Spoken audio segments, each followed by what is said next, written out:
But I mean, with Odd Future, they did have the early map control, they did have the early rotations and stuff, and they did keep those on lock and did keep the Wranglers at bay. I mean, they did a very good job at it, and like you said, Graph, I mean, they did have the map control, they did have the trades, they did have everything.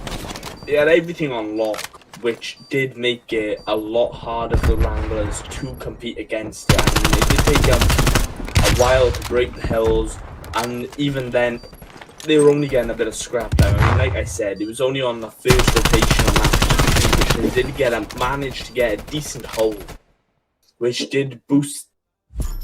It might have boosted them a little bit, but it did give them a good couple of points on the ball. But if anything, I mean, we do really need to see the Wranglers start stepping up their game again. I mean, we need them to be at the momentum that they were against ZZ. I mean, with a swift 3-0. I mean, they need to keep that momentum going into this series. Otherwise, I don't think they have a chance of winning it. I mean, if they did keep up that slaying potential, I reckon it could go to a game 5.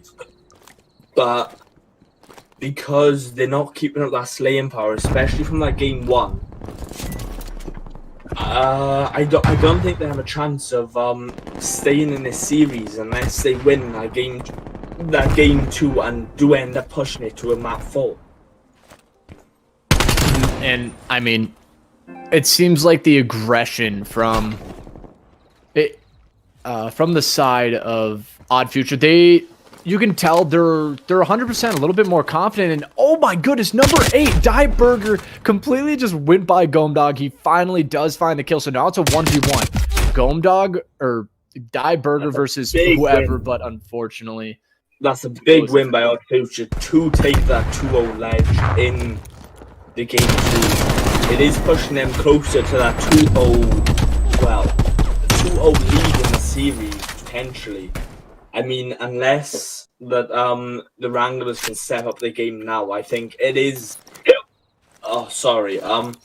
I think it is potentially the chance of at least a 3-0, if not a 3-1. Yeah, and I think the only mode right now that the Milwaukee, I've definitely seen teams where they have a horrible map 1, they don't have a very good map 2, but at the end of map 2, you can tell that they're starting to, get that twitch back. They're starting to get their shots a little bit more on point. And so with Milwaukee Wranglers, that's kind of what I'm expecting. I'm expecting about halfway through this S&D that Milwaukee Wranglers, they're going to start to pick up their strats or their slay power in some way, shape, or form. And then in control, that's going to be their swing map. That's going to be for them where they're going to have to be able to go huge. As right now, we come down to a 2v2, Gomdog and Germs versus, now a 2v1, and oh my goodness, Gomdog with the reads. He makes it look effortless as they take it a 3-0 advantage.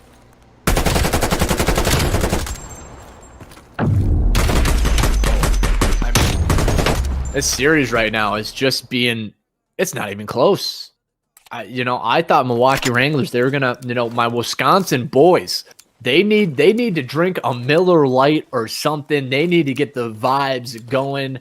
They need the power right now of the Wisconsinites in their blood to be able to come out. I mean, that's, we're supposed to be, casters aren't supposed to be biased by any means, but I gotta be cheering for Milwaukee Wranglers, representing the state of Wisconsin. I gotta be cheering for them in some way, as I'll try to be as unbiased as possible, because I do, I gotta be somewhat professional. But Gomdog once again comes in against Speedy Gaming, and now it comes down to another 2v2, Gomdog and Germs versus Rami and Die Burger. He's 3-3, so we'll see what he can do in this 2v2 situation. Well, 1v2 situation. I mean, he does end up losing it, but Odd Future do take the edge 4-0. Like you said, I mean, the Wranglers do need to step up their game a bit, and they do need to get that map rotation and trust each other that little bit more to be able to get that map control and to be able to lock down those one-on-one key gunfights, which are either winning them or losing them that A or B site control. And let's not forget what's on the line right now. $60 on the line for the winner for the global esport for the global esport tournament. I mean any money is good money. Let's be honest here. Any money is good money, and so nobody wants to lose, but you got to remember these teams are going hard. And Gomdog, I've been on his POV. He's 7-2 on a 5 kill streak, and he immediately just pushes right through onto the B site. The immediate site control, it just seems like Milwaukee Wranglers have no answer. They just don't know what to do.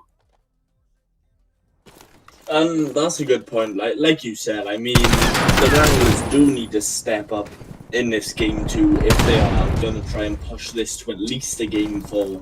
I mean, they do need to they do need to be able to take control of that map 3, if not this map 2, and try and hit the reverse sweep. And I mean, right now, let's you know, I'm kind of hoping for a full sale right here. Let's do a Minnesota Rocker versus Chicago Huntsman here back in MW. Get a full sale going here for the side of Milwaukee Wranglers. They need to get a round on the board. If you go down 6-0, that is maybe one of the most demoralizing things that, you know, in Call of Duty. If you're getting shut out like that, it's extremely demoralizing. But that's also another thing that sets, you know, amazing teams apart from, you know, lower tier, is that they're able to bounce back. Because I've seen teams that are 2-0 up in a control and 2-0 up in a series and get completely reverse swept, because once they get that thought in their mind, like, oh, they could reverse sweep us, they immediately get that in their mind and they already think they lost the series. And so you got to get out of that mindset if you're Milwaukee Wranglers. But it just seems like the teamwork coming in from Odd Future is just a little bit too much strong. But as I say that, it comes down to a 2v1, a little bit more interesting, as Rami is the last one alive. He has to go against D-Hern and Ale. I mean, like you were just saying there, I mean, as a competitive player myself, I mean, going into every map, you've got to think that it is 0-0. I mean, if you go into the map thinking that, oh yeah, we are 2-0 down, then your team is not going to have that momentum and that shift in them, or that even that mentality.